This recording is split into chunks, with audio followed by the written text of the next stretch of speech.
I flicked my heavy-duty flashlight on. The beam cut a wan yellow path into the gloom, a tiny lifeboat on a vast black ocean. I wedged my toolbox in the door to keep it from latching, a simple physical tether to the world I knew, and stepped inside.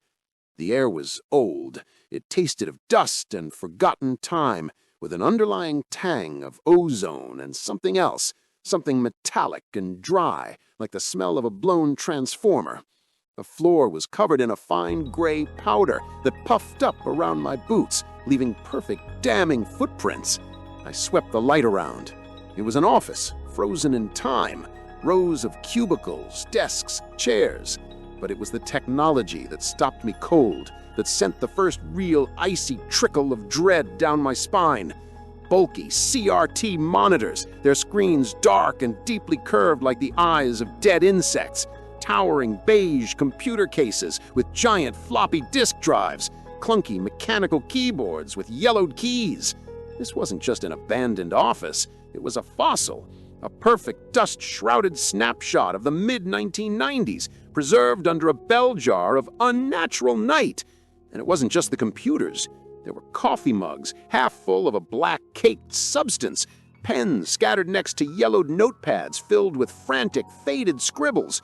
A ratty cardigan sweater was draped over the back of a chair, as if its owner had just stepped away to the break room. A child's drawing was taped to a cubicle wall, the crayon colors bleached to ghosts. It was as if one moment 50 people had been typing, talking, drinking coffee, living their small human lives, and the next moment, poof, they had ceased to exist, their lives suspended in dust, their last moments fossilized. I moved deeper, my light dancing over the artifacts. I didn't touch anything. The silence was a physical presence, thick and heavy, pressing in on my eardrums. It was the silence of a vacuum, of a place where sound went to die. I made my way to one of the immense windows, needing to solve the riddle of the dark, to prove to myself it was just a trick, a covering. I shone my light directly at the glass. My initial thought that they'd painted over or bricked up from the outside was wrong. The glass was clean, pristine.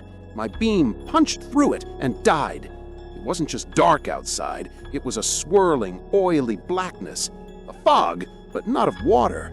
It was a smoke of nothingness, a silent, churning void that absorbed light and hope